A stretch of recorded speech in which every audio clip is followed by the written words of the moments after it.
Two things are on my mind this morning, and at first, I guess I was a little puzzled because they seemed unrelated, but if you think about where we are in relating to one another as an illness, then I think these two things that I'm thinking heavily about, one of them you might call the etiology, and the other one I think you would call the vector. So if you go to the doctor's office and you have a set of symptoms, what you hope is that the doctor is going to give you a diagnosis. The doctor is going to identify what exactly do you have. And when we name illnesses and we have an explanation of what exactly is it that's going on, that's the etiology. So if you have a runny nose and you're sneezing and you have a headache and so forth, it might be that your body is fighting off a rhinovirus. Rhinoviruses are the cause of what we call the common cold. And when the doctor tells you you have a cold, there's a virus in your body and your body is trying to fight it, and that's where all these symptoms come from. That's the etiology. Now, the other question is the vector. How was this particular illness spread to you? Now, with a common cold, the cold is highly contagious. So probably someone sneezed in her hand and you picked up a piece of paper that she had handled and the virus moved onto your hands, and then you rubbed your eyes, or while you were eating, you stuck your hand in your mouth and the virus spread into your body.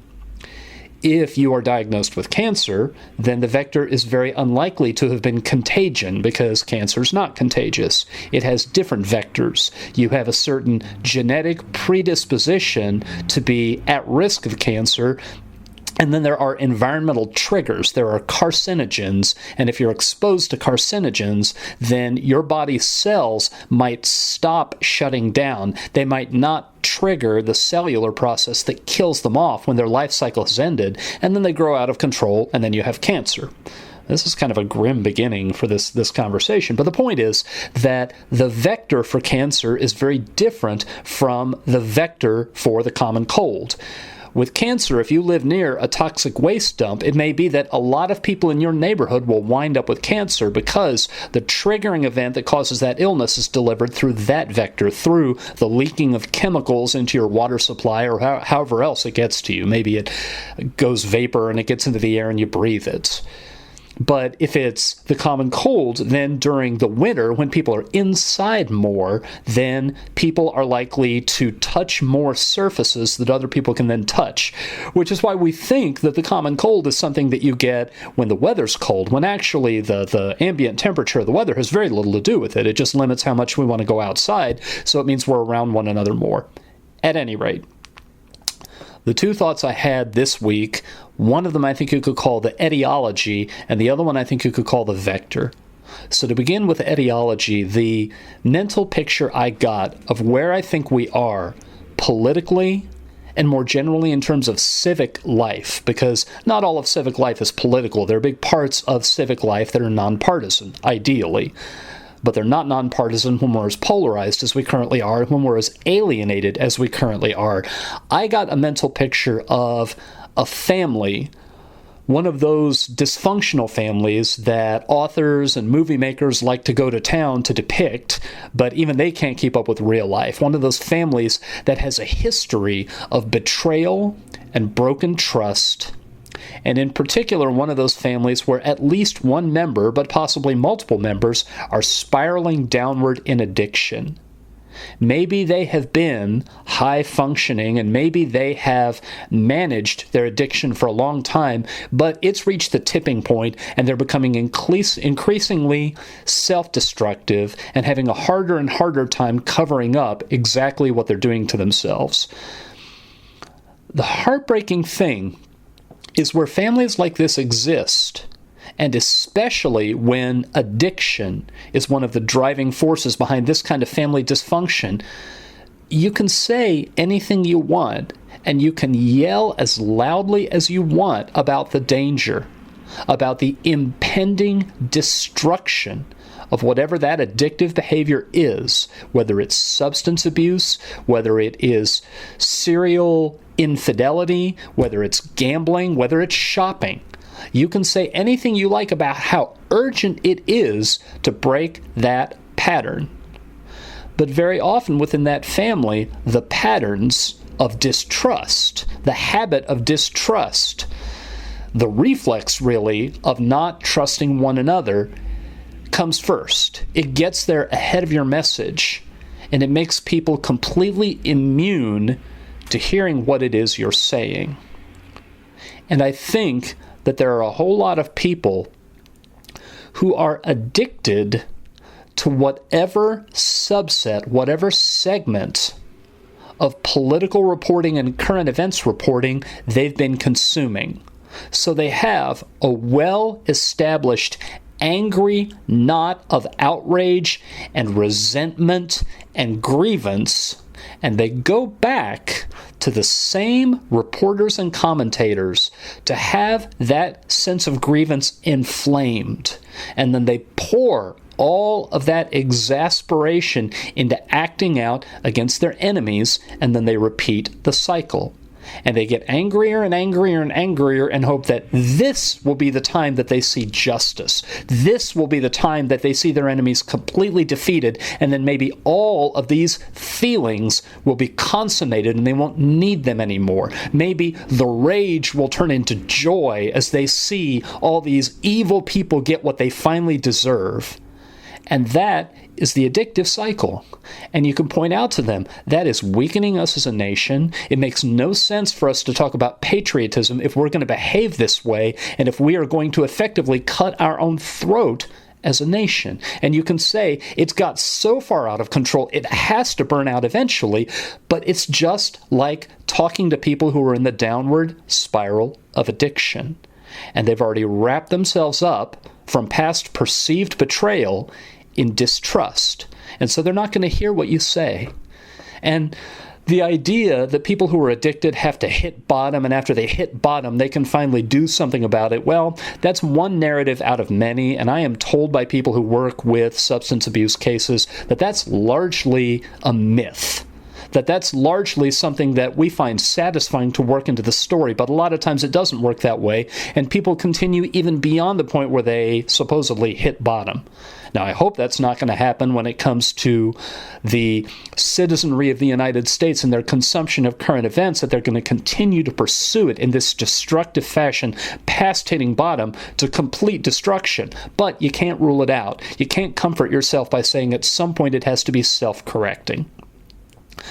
So this mental picture that I got of addiction and dysfunctional families, I got also to thinking about eating disorders and about how one powerful explanation for a lot of eating disorders, not all of them, but a lot, is that people are asserting control over the one thing they can control. There are out there a lot of teenagers in particular who feel as though power over just about every other part of their lives has been taken away from them, but they can control what goes into their bodies. And if you try to force them to eat in a sustainable way, there are all kinds of tricks. There's all kinds of subterfuge in which they can engage to control that. And again, you can warn them, you're starving yourself to death, you're destroying your own body, you're putting your own life in danger, but they're immune to that. To be a broken record yet again about something that I've talked about since the very beginning of this podcast, it's another situation where the relational dimension completely eclipses the content. The status of the relationship means that the content makes no difference, even if you point out to them a threat to their existence, and even if you happen to be absolutely right and your evidence is irrefutable, doesn't matter. You and that other person are living in two different worlds. And your message is incommensurate with their value system, with the reality that they're living. The other mental picture I get, and I think I've mentioned this before, but it's like trying to talk to someone who has been successfully inducted into a cult. And the cult leader has re-narrated reality to where anything you have to say fits in to that narrative that they had before you arrived. They have been inoculated against you. That, I think, is the etiology. I think that's the diagnosis. That's at least a couple of kind of rough swipes toward trying to explain what it is that's happening. So what then is the vector? How did we get here? So here I have to mention again that my way into where I now work in higher education is that I was for many years an intercollegiate debate coach. One of the interesting things about competitive debate is one of the ways I think it differs from just about any other kind of sport or competition is you get to argue about what the rules are.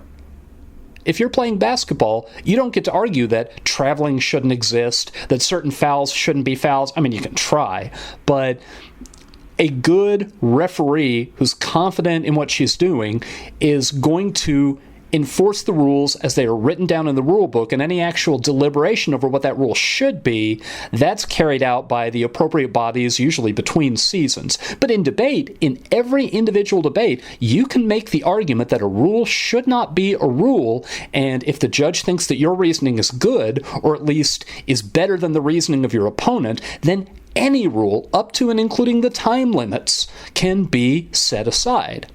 Now, why do I say this? I say this because when those arguments happen, there are two different objectives which are not really consistent with one another. Some people will say that the purpose of a debate is to try to arrive at the right answer, to try to find truth, to try to reward the better argument that has better evidence and better reasoning behind it, and therefore to affirm at the end of the debate a statement that is more nearly true than the statement that was put up against it to try to refute it. Some people say that's the purpose of debate, truth-seeking. But the other thing that people will often say is, no, the way we ought to make decisions about how a debate runs, that needs to be governed by fairness. So the people who come to participate in the debate, care needs to be taken that neither side is unfairly advantaged. I'm actually not sure why I use debate to illustrate this, because I have a much easier example, which is a criminal trial. Now, if you think about truth being one of the purposes for criminal trials, if someone is indicted for a crime, then what you want to do is you want to examine all the evidence, you want to think very carefully, and the object of the game is to find the person who actually committed the crime and to find that person guilty. And that is, to the extent that you do a good job of that, what you're doing is you're seeking truth. But the way our criminal courts operate, there are lots of occasions where we will exclude evidence. We will forbid certain kinds of testimony, even though those would help us understand whether we had the right person. We handicap ourselves in trying to arrive at the truth. Why do we do this? We do this in the interest of fairness. We say at the beginning, everyone is presumed to be innocent until they are proven guilty. We require both sides to disclose their evidence to one another. We exclude certain kinds of evidence if it was illegally gathered. Now, a scientist trying to find out about the world will pay attention to any evidence that is not junk science or pseudoscience. If it has probative value, if it has value that may help to support a hypothesis or undermine a hypothesis, then a scientist will examine it and won't say, well, it was unfairly gathered. But in criminal trials, fairness rivals truth as a desired outcome. And you could get people to argue either way over which one of those is more important. It's sort of the old controversy over, is it better to let 10 guilty people go free than to convict one innocent person? Well, if you believe in a criminal trial as truth-seeking, you find either outcome unacceptable. Letting even a single guilty person go free, you've been defeated at truth-seeking. But if you stack the deck in favor of fairness, then you might say, from time to time, we're going to have to let a guilty person go free because false convictions are unacceptable. All right, so all of that to take it back to what is the vector for this particular illness for which we may have come close to identifying the etiology. So, our governments, and in particular our elections, leaders game the system, and the better they do it, the more they are rewarded. Leaders do not move up to top positions in government by being very good at solving problems, by being very good at the day-to-day task of governing, by making the people that they serve happier, more safe, by finding a way to make government do what it should. That is not rewarded. What is rewarded is elections are set up as games. The rules are agreed upon in advance, and then you play the game, and the more skillful player is the one who accrues the most power and then can pursue her interests, whatever those interests happen to be. So, you have the primary process where Hillary Clinton won the Democratic nomination away from Bernie Sanders, and there was a lot of controversy because that process is very convoluted. But the argument that the Clinton supporters made a number of times was the rules were agreed upon ahead of time, and if you didn't use the rules effectively, if your campaign wasn't effective, that's not the fault of the Clinton campaign. You should have approached it differently. Which, at that point, we're setting aside who would be the better candidate, and we're saying once the rules are agreed upon, now we play the game, and the game is fair. And if both sides face the same set of rules at the outset, then whoever comes out of that process with the nomination, that has a legitimacy to it that is independent of whether they're the person who really ought to occupy the office. So fairness comes ahead of truth-seeking. The way this system gets gamed, the way elections get gamed, it involves escalating dishonesty. It involves abandonment of integrity. It is it is the beating heart of this ongoing reality that politicians lie. That all politicians lie. That all politicians are dishonest and to be distrusted. When the way they arrive at their power is through manipulation and trickery and game playing, that is the substance of that perception. And if some genius could figure out a way that we arrive at the selection of our leaders and could change the way our government is organized to where what we rewarded was running the government very, very effectively. One thing that just popped into my head right now, the difference between a musician who's truly a gifted musician that makes beautiful music on the one hand, and a musician on the other hand who's marketable, who can do all the outrageous things to stay in the press, who can read the moment and put out the right kind of bubblegum music for whatever mood the affluent demographics happen to be in. And the gap between those, if we could have leaders who were the talented musicians who produced beautiful music and fewer of the leaders who were the marketable ones. So what do we have right now? We have first past the post, winner takes all, and that filters into the electoral college. And there are all kinds of dysfunctions, all kinds of failings to that system. And around the world, people have tried different electoral systems, ranked choice, instant runoff. If we collectively believe that government should be by the consent of the governed, then one of the things I think we got to do is we have to have the discipline to stop celebrating, stop congratulating when our own team successfully games the system.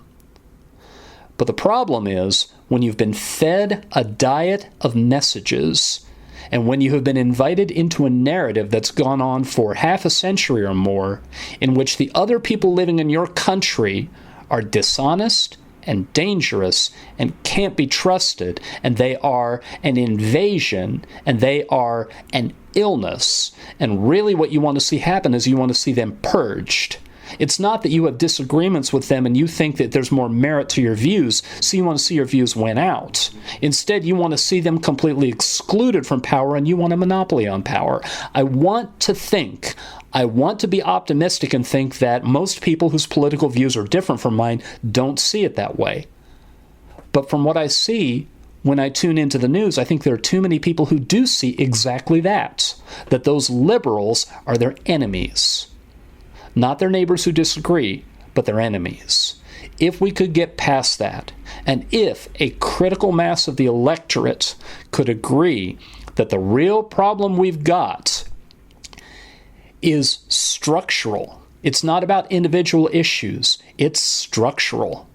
And if we could reorganize, reorder the incentives to where we awarded power for success in using that power in a way that was healthy, then possibly we could break out of the gaming mindset, of the competitive playing mindset that I'm convinced is the vector for that particular illness. A lot of people like to say that, or I want to say this goes back to Churchill, that democracy is the worst possible system except for all the others.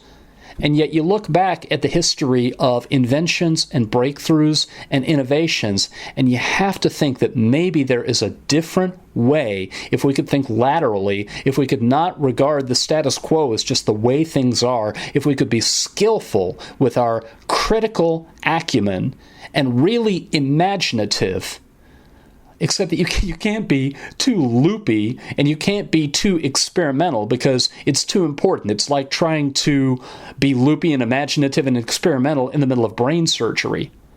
It could be that you have to try a new technique that's never been tried before, but you can't just stick your scalpel in and hope you cut the bad stuff. You have to have a little bit more planning and a little bit more concrete data just because too much is at stake. You have to make some kind of educated prediction, and you can't go too far wrong because you can unleash a whole lot more hurt than existed in the first place. So, I think we have a problem hearing one another. And I also think that we have some traditions that badly need to be shattered and set aside, and we need to think differently about how we get people into those positions of power in the first place. And I have no idea how we are going to reach from where we are now to where we need to be.